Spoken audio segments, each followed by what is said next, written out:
makes most women start a business? Is it passion, money, or freedom?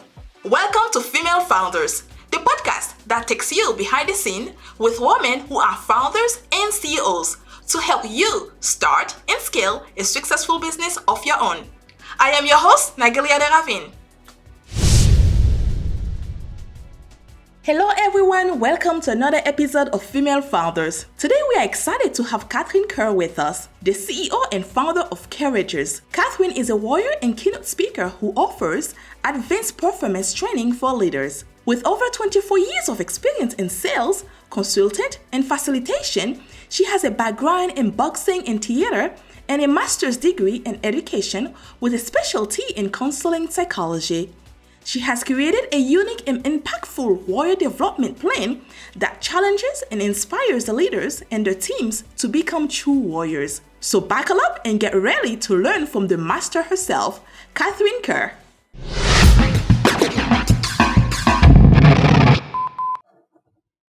Good morning, Catherine. You are a corporate coach and founder and CEO of Kerrageous Inc. I love the name. It's unique. It's different. I know it's a part of your last name as well, but it's just beautiful. So you train as a professional boxer for more than 15 years. This is awesome. Yeah. So from there, I wouldn't say professional. I'd say amateur. But still, this is awesome. Let's do some fighting. Sorry to interrupt. No worries. But from there, you become an entrepreneur. So how did you get into boxing? Can you tell us the journey? Oh, what a great question. Well, it's actually a personal story, which I certainly don't mind sharing with you, Nagelia. So thank you for asking. Quite a while ago, I'm trying to think how long ago, because it's definitely, my daughter, Kaylee, is 24. So 25 years ago. My mom was diagnosed with a very aggressive form of cancer and was given a very, very short period of time to live. And so I put my corporate life on hold and I flew out to Vancouver, BC to help care for her in her final months. And during that time, I needed to do something to manage the stress, to get through that experience. I mean, it honestly was the most difficult and challenging time of my life. And so exercise has always been a really important part of my life. And I joined a boxing club, and they were starting I think it was an 8-week course. And I took this class, and I won't tell you the name of the instructor because he actually is an ex-middleweight boxer, which there's a lot of. So hopefully that doesn't give anything away. And he was pretty brutal. I'm gonna be honest. He would say things to me like, "You punch like a girl. You're wasting my time.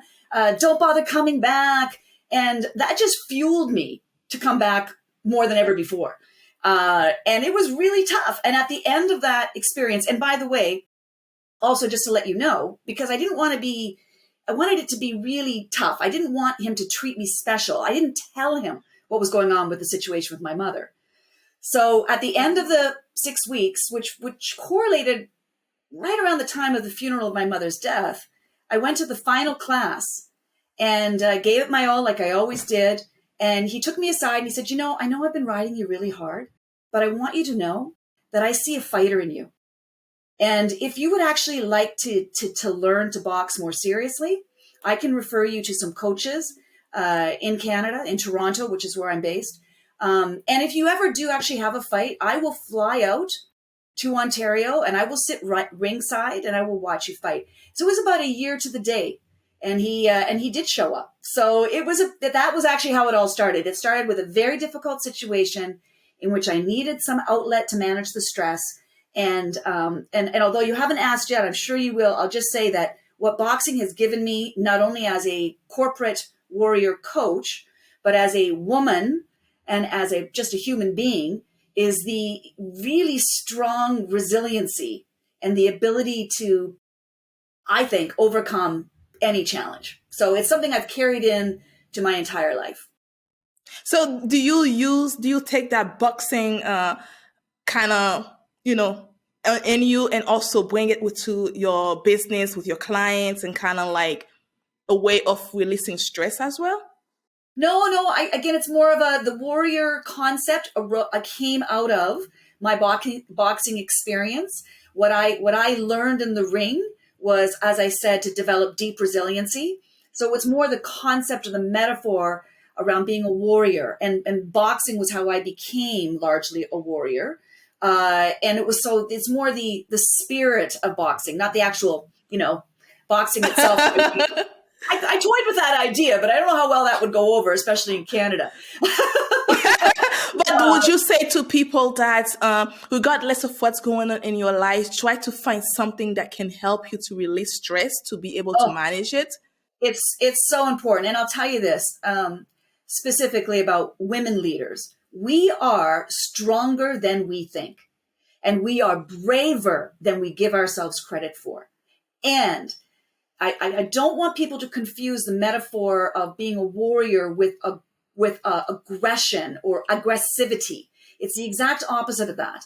And anybody who knows anything about martial arts or boxing or any of those modalities knows that you're training, violence is the last resort. You're training yourself mentally. You're preparing yourself mentally. You're becoming stronger mentally.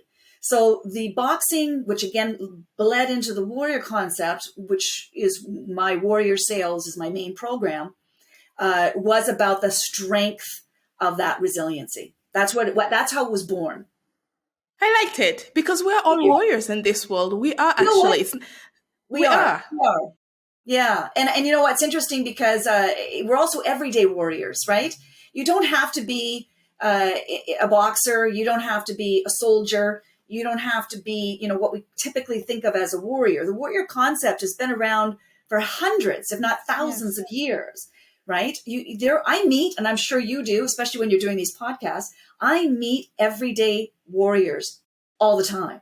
And I have mad respect for people who are willing to, I'm going to say, step into the fire, who don't back down, who don't make excuses, who have that ability to kind of reach in and find that inner drive and motivation when times are tough, because that's when your warrior mentality shows up, right? It's not in times of ease and comfort, but when when you're struggling, when you're challenging, when, the markets are tough, when your sales are down, when you're not getting promoted, when you're not feeling worthy, or you're doubting yourself, that's when the warrior comes out in volume. And you keep on going. Let's take COVID.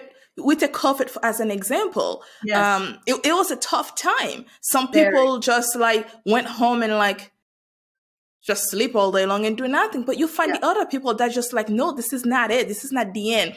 I might not be good with the internet, but I'm gonna get up and I'm gonna learn it. I'm gonna try to get my business out there because I need to keep on moving forward. You are a warrior.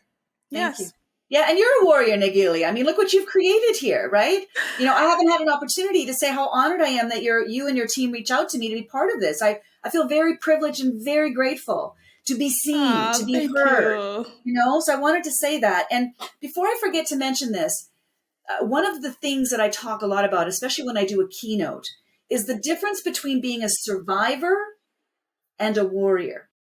Because both the survivor and the warrior have the same difficult challenges, the same life experiences, potentially the same trauma.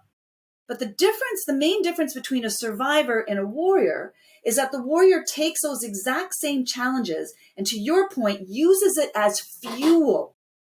It energizes them and motivates them to continue moving forward. It probably comes as no surprise to you that I'm a huge Rocky fan. I love that whole series of the Rocky movies. Yeah, me too.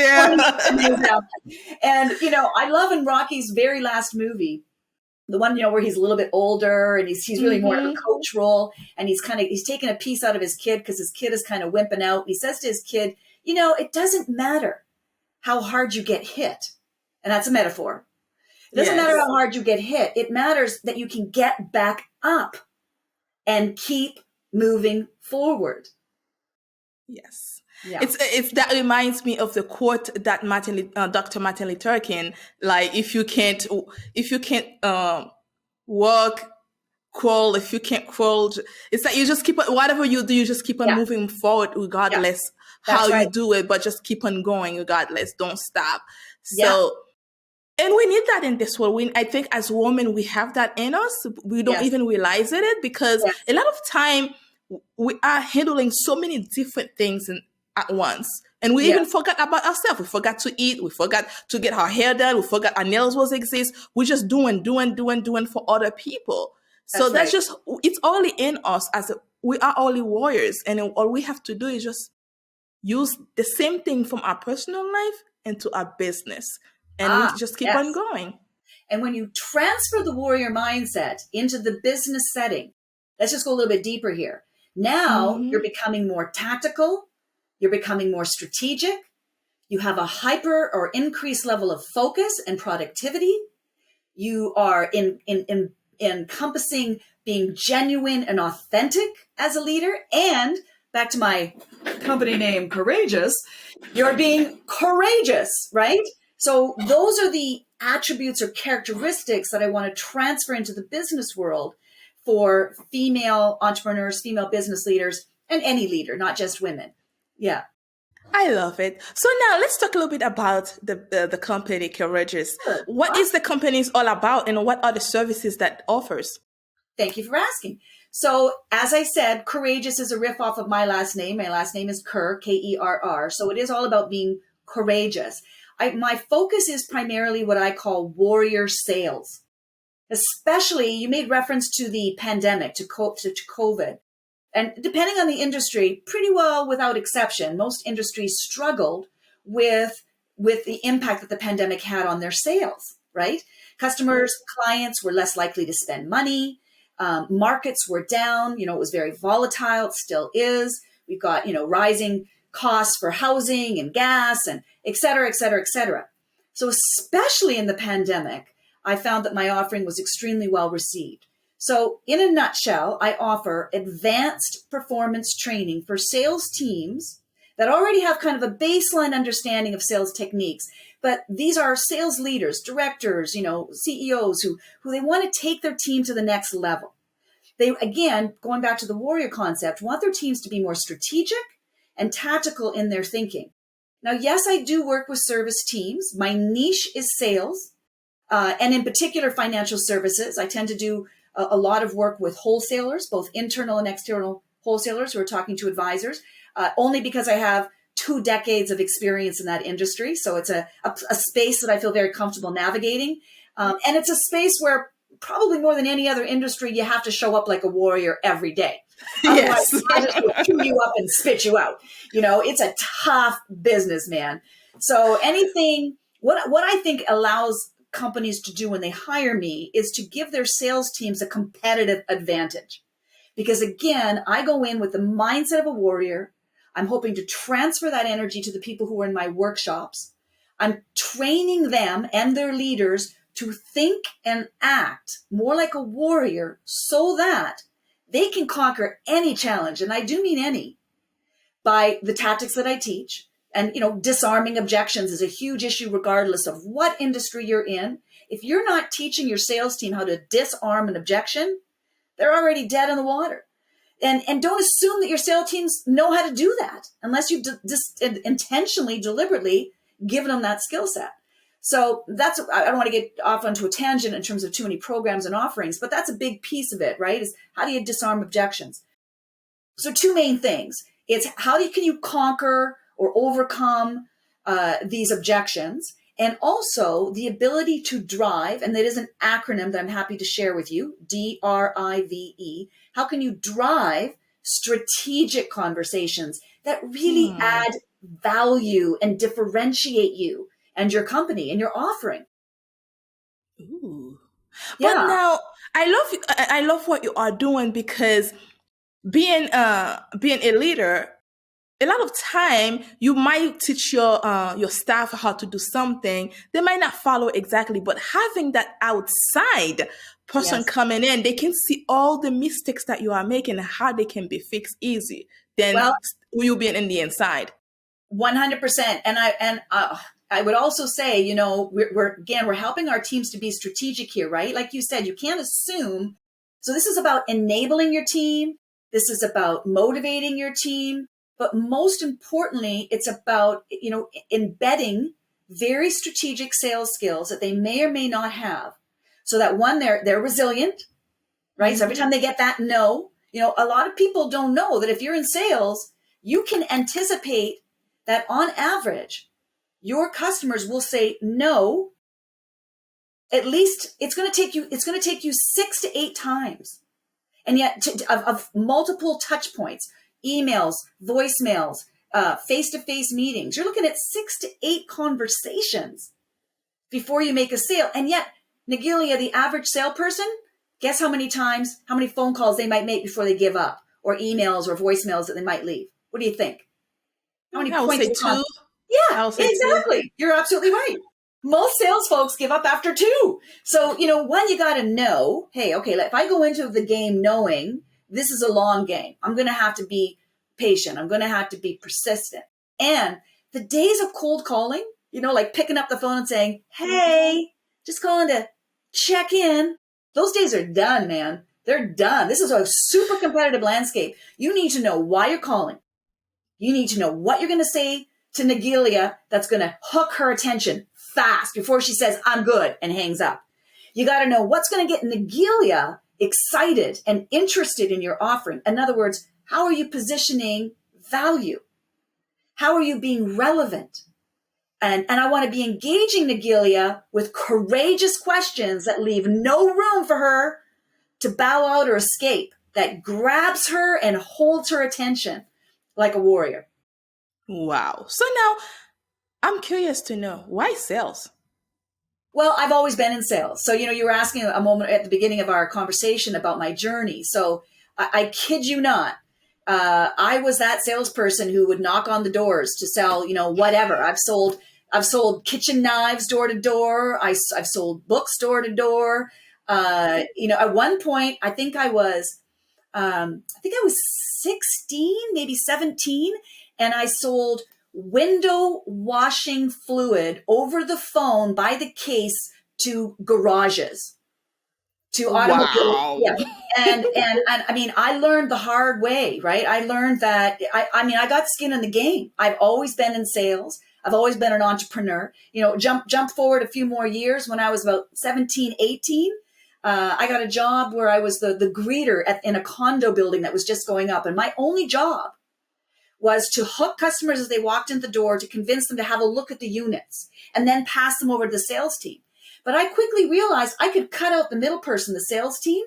And at 17, without a real estate license, I was selling condos and making commissions. Oh my goodness. Screw this receptionist job, man. I want to go where the money is. So, that was 17. Jump ahead a few more years into my 20s. I won't mention the name of the company because they're really well known and I don't want to slam them. You should never do that in business. But I got involved in a vitamin company and I was so gung-ho, Nagilia. I was like, this is going to change my life. I could envision like my villa in Italy where I'd be painting and drinking wine all day because I was going to make so much money. And I've always been into fitness and I know tons of people who are into fitness. I thought, I know tons of people who are going to buy this stuff, vitamins, supplements. No, this is a no-brainer. I had no business plan. I had no idea what I was doing, but I was so convinced that the product was fantastic. So convinced I could sell this. Anyhow, did not go well. I ended up with boxes and boxes and boxes of stuff. I couldn't sell it to save my life, but it was a great experience. Anyone who's an entrepreneur knows you got to fail. Failure is part of success, right? That's a part of, failure, I looked at it as more like a teaching moment. Like when I fail, it's like, okay, I failed this. It's okay. But why did I tried to figure why and what can I learn from this so that next time I don't make the same mistakes again. So you would be a perfect client for me because what you just said there, and if you Google it, Dr. Carol, is it DeWick? Is that how you pronounce her name? She talks about the growth mindset. And if you have a growth mindset, which you clearly have, you see failure as an opportunity. You see mistakes as an opportunity to grow and learn, right? You see feedback as a gift, right? It is. So a lot of it is the growth mindset. So why sales? First, I've been eating, breathing, living sales since I was 15. So I know how to hit the streets. I in and out, right? I know the game. So one, there's that. Secondly, why sales? I think you know this, but my background is I have a master's degree in education, but I have a specialty in counseling psychology. and in particular, a specialization in cognitive behavioral therapy. So I thought, once I started applying some psychology to the game, it was like I was on fire. So, and then the boxing. So I wanted to take the experience I have in sales, the knowledge I have about psychology, and the energy and passion that I bring to the table in terms of my warrior mindset because of my boxing background. I wanted to bring all of that together into a really holistic package, but again, is very, very practical, right? So giving solid, concrete sales skills to individuals. And even though I said my niche is sales, that doesn't mean I don't work with service teams. I think there's a huge misconception out there that we need to get over each individual company in order to be successful and how we're talking to our service teams. Service teams need to know that what they're doing is sales. And what sales teams need to know is what they're doing is service. Sales is service, service is sales. It is the same. And in fact, the companies that I've personally worked with who are the most successful are companies that bring me in to work with both their sales and their service teams so that culturally, everyone in that company is speaking the same language. So for example, I teach courageous questions as a skill set. So when I now come to my team meeting with you, Nagilia, and I ask you a courageous question. So Nagilia, explain to me the rationale behind this shift in strategy that the company is taking. And you go, oh, Kat, that was a great courageous question. Yes. Good job. Because you're all speaking the same language, right? You're all living the same communication skills, which are courageous communication skills. You're all going in the same direction. So a lot of what I do is not just pure sales training, but it's also creating culture shifts in company, right? Lighting a fire, shaking up the tree, getting people to just, get some more skin in the game. Make them feel like they're a part of this and they want to go out there and make it successful together. Mm-hmm. Yeah, together. Yeah, exactly. It's a big pet peeve of mine when I work with a lot of teams that obviously have other divisions that they need to work effectively with. It's like a domino effect, right? So if you're just focusing on this one team and you're giving them all the training and all the skills, but then they pick up the phone and they call somebody over in project management, or they call somebody over in accounting, or they call their, distribution service or whatever, and then they revert back to the old behaviors, you've lost the impact of the training. So I think it is important, the companies, again, that I've worked with that have the most success with my offerings are the ones who try to create that culture shift and try to share the skills with everyone, right? I love that. But Kat, I have another question for you.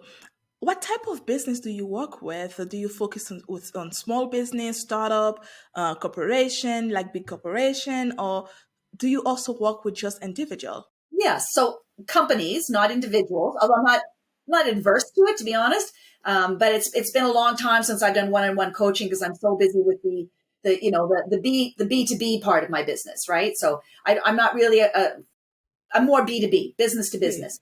In answer to your question, I work well with mid-sized companies to large companies. That's not saying I'm not in any way interested or invested in working with startups or small groups.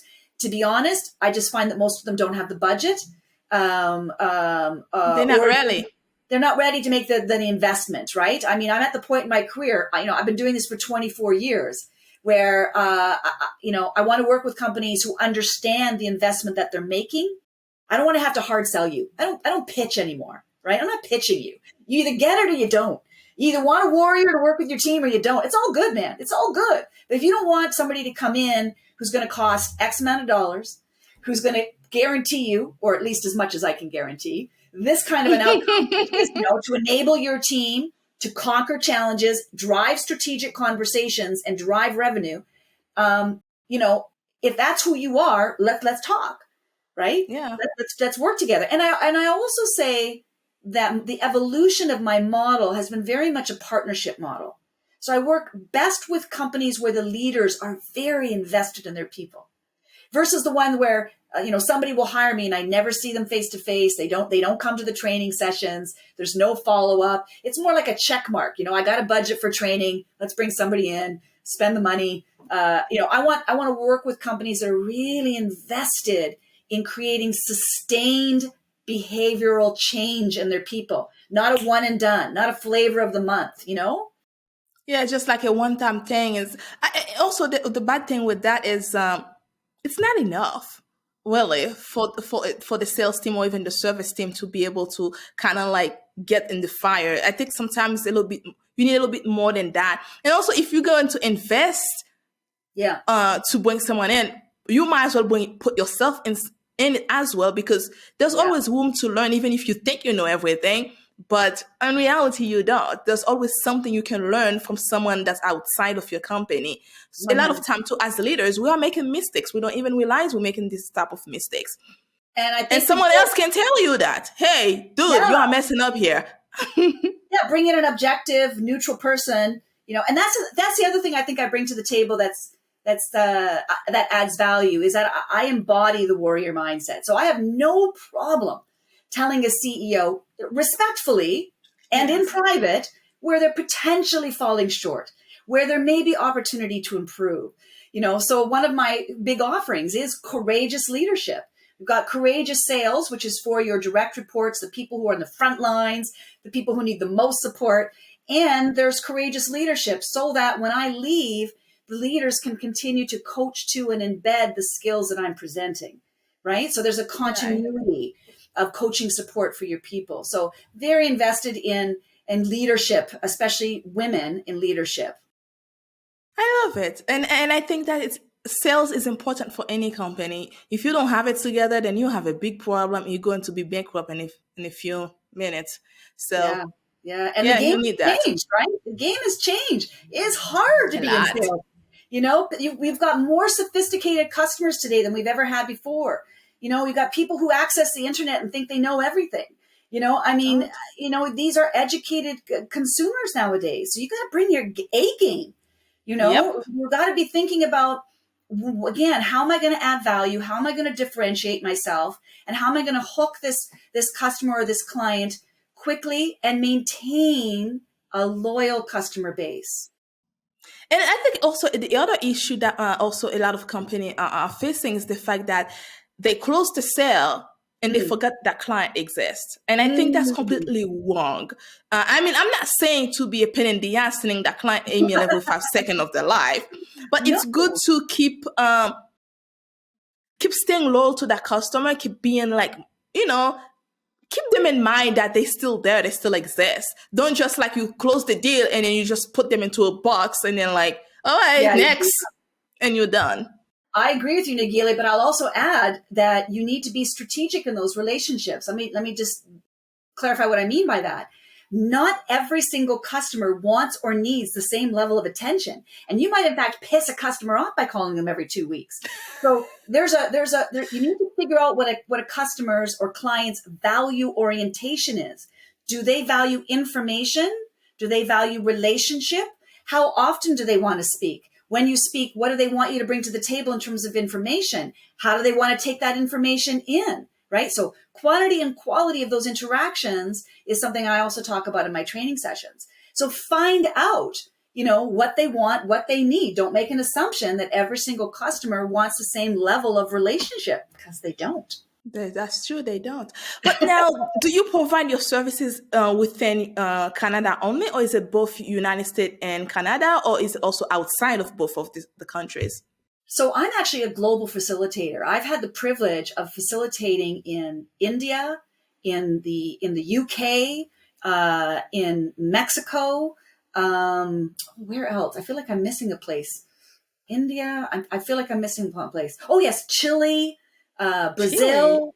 Yeah, man, all over the world. And sales are all over the world. It's a global experience. Of course, now that we're, you know, hopefully coming out of the pandemic, but a lot of my clients during the pandemic wanted to do virtual. So I do a variety of virtual, which can be anywhere in the world. I do in person, which I am desperate to get back to because I am a relationship oriented person. And I do hybrid. So all over the world, I will say that I am Canadian. That's how I identify first and foremost. And I would also say, though, just for my listeners, I'm also an American, of which I'm quite proud of.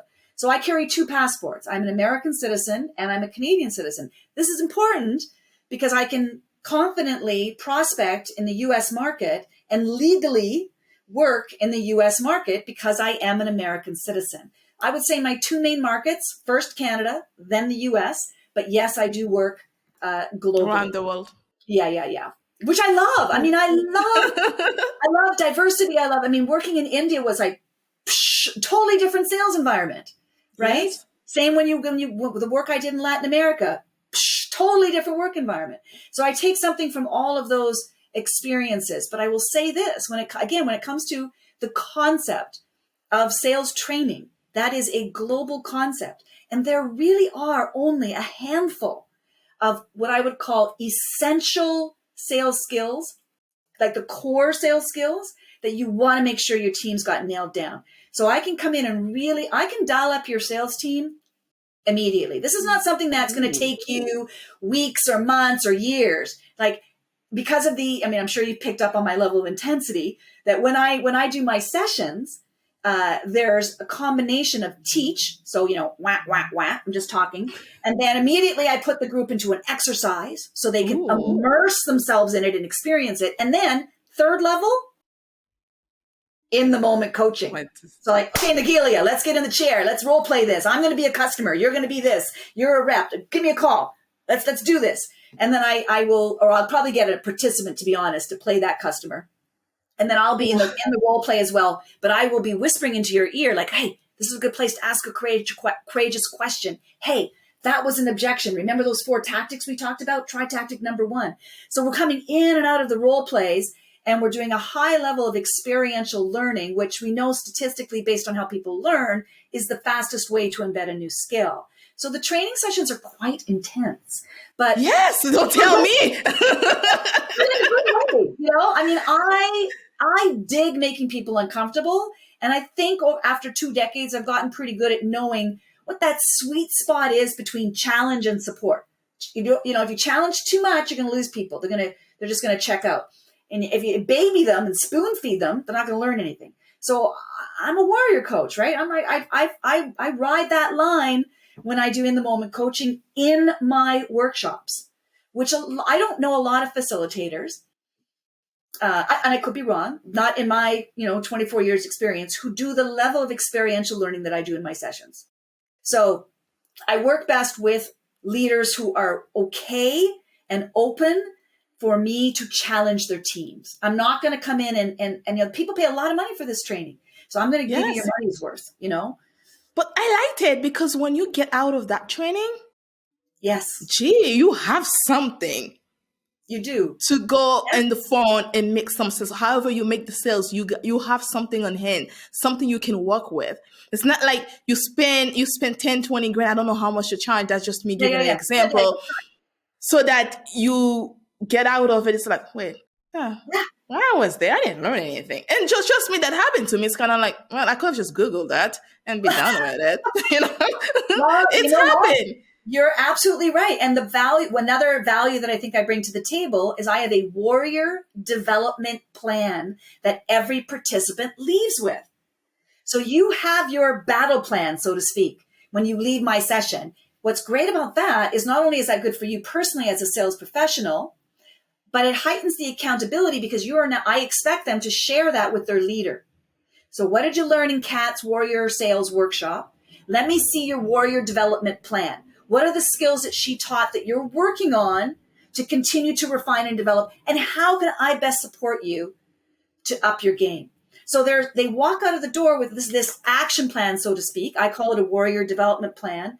That's very intentional, right? Because warriors are intentional. Yeah. Yes. But also, do you work with the leaders as well? Very much so. Very much so. I mean, that's where it starts, right? That's where it starts. I want to connect with you as a leader. Kind of like Nagilia, when you and I first chatted, I was like, give me the lay of the land. What can I expect? How is this going to add value? I want to connect with you first and foremost. I want to create a relationship with you. And then we co-create the training. Now, what I mean by that is, obviously, it's courageous content. I have my model, the DRIVE model, DRIVE, which I'd love to share with you before we finish today. So I have the content.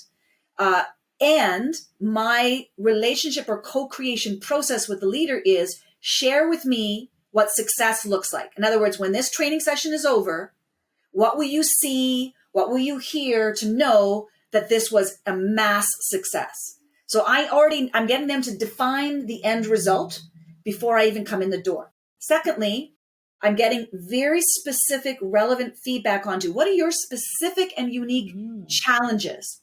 Like, what do you want to dial up in your people? Maybe what do you want to dial down in your people? What are your challenges as a company, whether that's from a product perspective or a competitive landscape perspective? So I'm getting a sense of you as a leader, and then as your company, what are your unique challenges? And then ideally, what are the most, out of all the plethora of offerings that I have, which we talk about, what is going to be the most targeted solution for you to get the best result? And again, I continue that relationship even after the training. Ooh. So now I'm going to back up a little bit. Yeah. Because you mentioned that at least 3 times already. So let's talk a little bit about drive. What is that exactly? When you're DR. I'm so excited about it, right? I'm so excited about it. It literally came to me when I was trying to figure out how I could encapsulate my offering in a simplistic yet powerful way. And what was I really trying to accomplish? And as I said to you, what I'm really trying to accomplish is how to drive strategic conversations. So drive is an acronym. The D stands for disarm objections. And I have within my disarming objections workshop 4 tactics to disarm any objection. The R in drive is for reflect and restate experiences. So when you and I are talking, if you're my customer, my client, am I able to reflect on what Nagilia just said and really step into deep empathy, like really understand her point of view, really understand her experience? And then most importantly, can I restate that back to you in a way that proves I wasn't just listening to your words, but I really understand you and your experience. When you reflect and restate, people feel heard and they feel valued. And I could go on and on and on about that. So that's the D, that's the R. The I in drive is to identify needs, right? That's your main job in sales. Boom. The V is then to verify the priority need. So it's one thing to know what your need is. And I want to get what I call a shopping list of needs, by the way. I want to get a shopping list of needs, not just one need. I want you as a customer today, tomorrow, and 5-10 years down the road. So I'm going to get a whole list of your needs, Nagilia's needs. But then I'm going to verify the V in drive, the most important need. So I can add the greatest value by meeting that need immediately or as soon as I can. And then the E in drive is again about empathy. And I'm very deliberate, given my psychology background, to talk about demonstrating deep empathy. So not just empathy, not like I kind of sort of vaguely care about you, not really, but deep empathy. So what does that look like, sound like, feel like? And I actually teach it. It's a skill that you can learn. So that's drive. Disarm objections, reflect and restate experiences, identify needs, verify the priority need, and have deep empathy. If you can have DRIVE, if you're living and breathing that in your conversations with customers and clients, you are adding value, you are differentiating yourselves, and let me tell you something, you are driving sales. This is powerful. I'm so happy to hear you say that. I would be disappointed if you didn't feel that way. I think it is too. I mean, I think the warrior piece for me is also about energy, right, Nagilia? Yes. Like, do you want to work with, whether it's a wholesaler? Again, I do a lot of work with asset and wealth management. That's my niche. But I work with a whole range. I mean, anybody who's listening, go on my website. There's a client tab. You can see the range of clients. I just have a soft part of my heart for financial services because it's such a tough gig, and because I have 2 decades of experience in that space. But whatever you're in, whether it's retail or pharmaceutical or advertising or media, yeah. It doesn't really matter. I think we will all benefit from warrior sales versus just sales. Like, how do you step it up? How do you show up like a warrior? How do you have that grit and resilience? How do you be more strategic? And how do you have a solid battle plan to ensure your success? And that's how you do it. So now, do you use when we talk about the drive? Do you use that in all of your programs, or is that just one space? All of them? Well, let me just think about that for a second. You know what? No, all of them. I was just trying to think, am I giving you the truthful answer? Yes, because again, if you're in service, so let's say you're providing customer service, you still need to disarm objections. You still need to reflect and restate what they're saying. You still need to identify a need, verify the priority need, and show empathy, right? Yes. The reason I hesitated is because my flagship program is how to drive strategic conversations. And I would say the strategic part of that is more targeted towards experienced sales professionals, right? And that's a whole other conversation. Like, how do you take a salesperson who's already pretty good, right, and help them to be even more strategic? And that's where I get in, like I said, to the tactics and the battle plan, how to be remain relevant, stuff like that. But how long is it just they come to the program for a certain amount of time? It's just a workshop you done at one time and you out. So how long does that work exactly? So that's really driven by the client, by my client. But in a nutshell, if it's virtual, I never do more than 2 hours virtual. People can't, we know based on research that really 90 minutes is people's tipping point before they need a break, right? So 2 hours is even pushing it, but it's virtual. So I do 2 hours if it's virtual. Then I have a half day program, about 4 hours. And then I have a full day program, which is my main offering, and that's 6 hours. So that workshop, again, is 6 hours. That's in person. And what I will negotiate or, again, co-create with my partners, my leaders, is, and I definitely, will encourage this, is we talk about reinforcement or sustainability after I leave. That could take the form of a follow-up reinforcement webinar or a follow-up reinforcement workshop, perhaps expanding on the skill sets that were first delivered, right, and continuing. Again, that's if they have the budget, if they have the interest in the investment. So I come in for the one workshop, we talk about, and I encourage subsequent workshops to reinforce. A lot of my clients will choose to have me focus just on the leaders and do kind of a coach the coach program.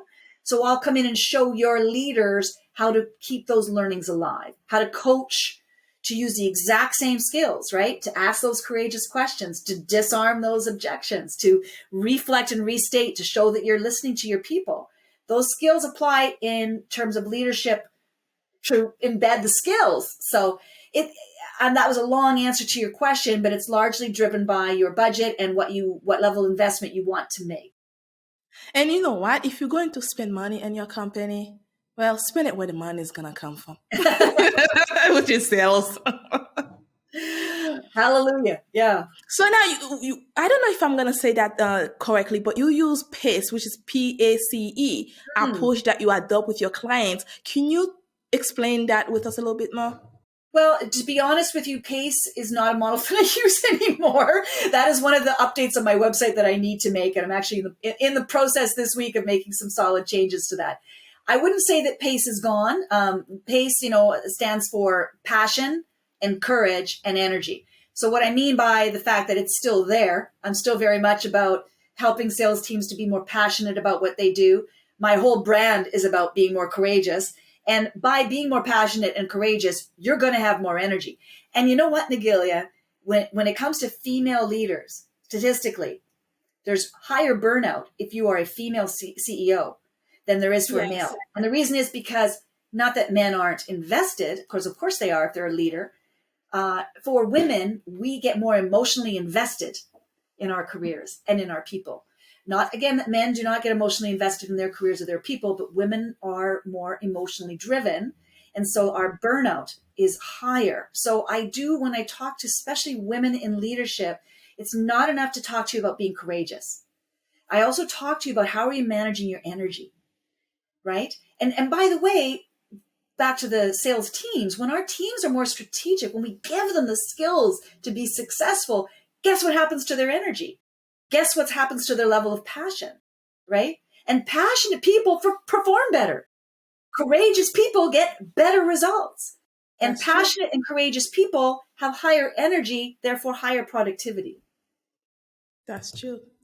So now you have a sales background yourself and now executive sales profession. How do you leverage your experience to optimize your coaching? Well, one, because as I shared with you, I've been doing sales since I was 15. So for me, it's not hypothetical. I do this every day. I'm prospecting for my company every day. I'm selling every day, right? I walk the talk. So I think that's the biggest way. I think that because of my psychology background, another differentiator potentially for me, I'm sure there's other people out there who do this, but I do a lot of research. I do a lot of research for the concepts that I'm teaching. Like back to deep empathy. There's a lot of research about empathy. There's a lot of research around being, setting goals that are more intentional.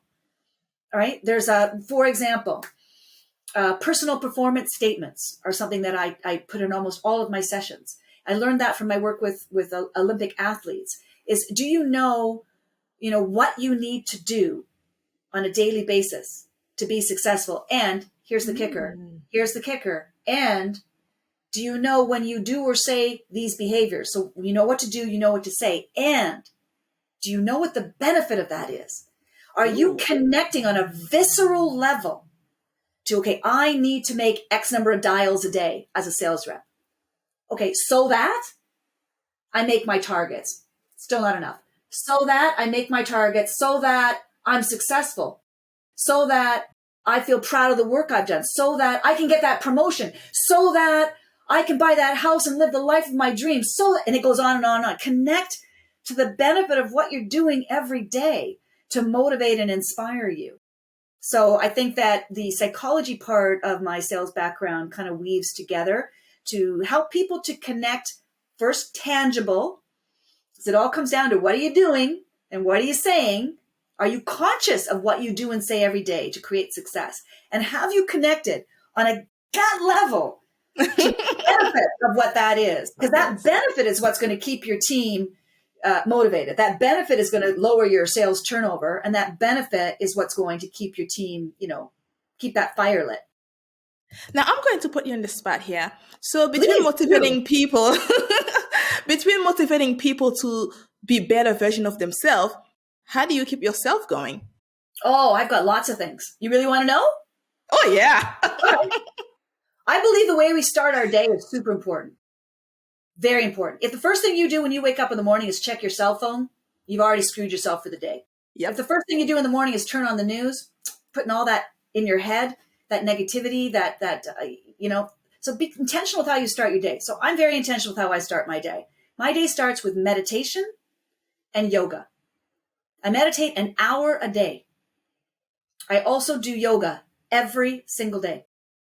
The other way that I keep myself motivated, and I know this all sounds like, usual stuff, is gratitude.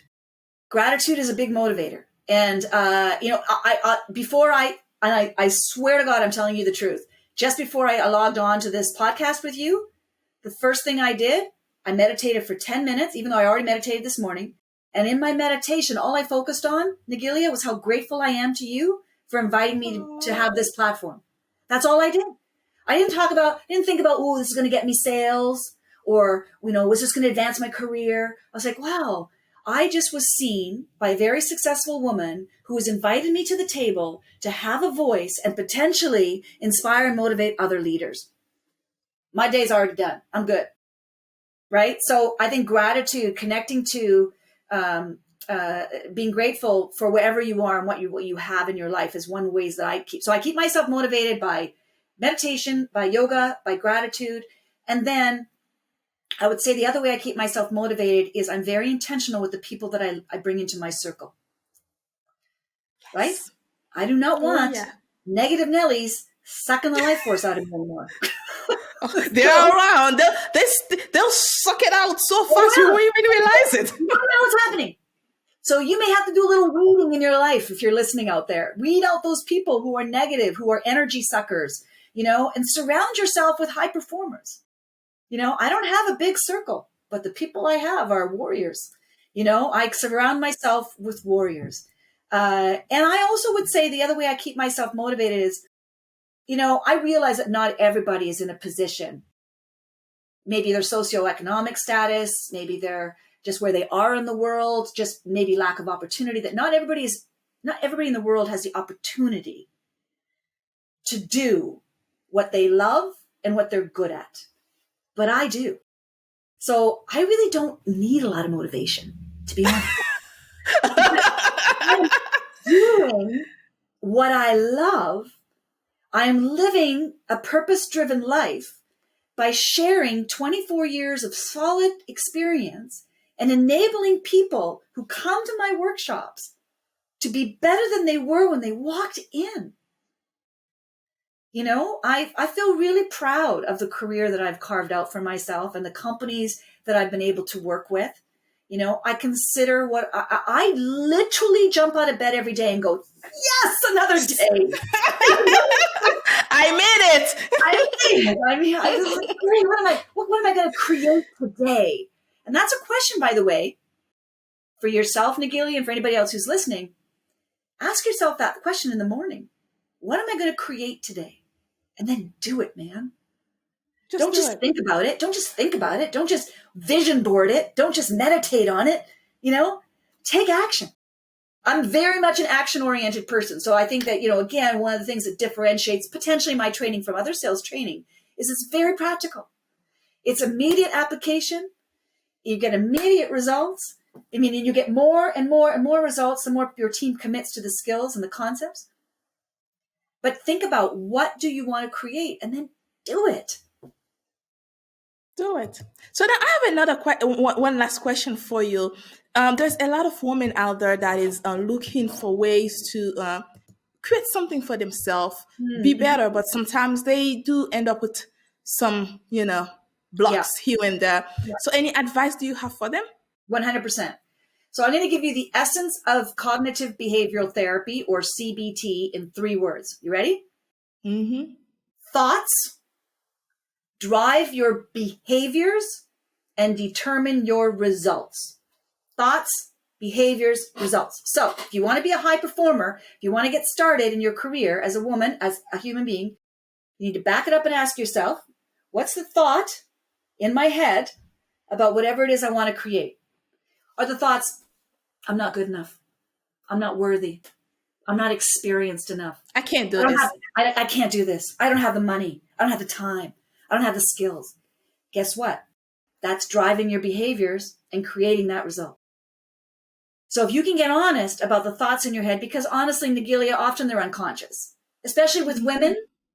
This mantra of I am not worthy, I am not good enough has got to stop. And I'm a big believer, by the way, of fake it till you make it. So when you feel worthy, tell yourself I am worthy. Tell yourself you are deserving of success. Tell yourself you know exactly what the next step is you need to take today to be successful. I know what to do. I have the ability. I have the ability to create whatever it is I want to create. Because when you start changing your thoughts, that will impact the way you show up in the world, and it will change your result.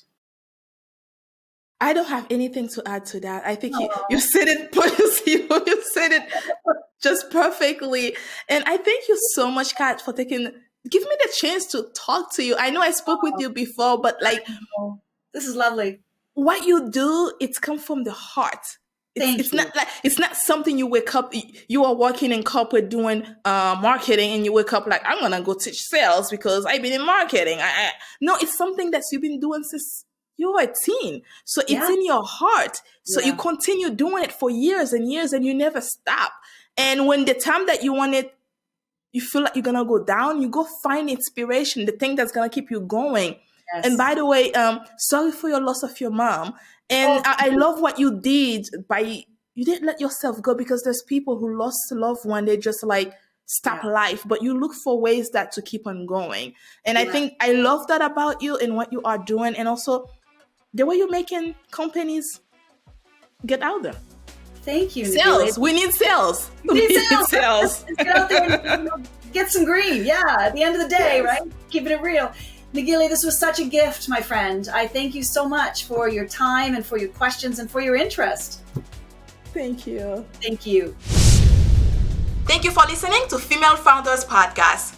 That's it for this week's episode. Be sure to follow us on your favorite podcast app or connect with us on womel.com so that you don't miss our next episode. See you next time. Bye for now.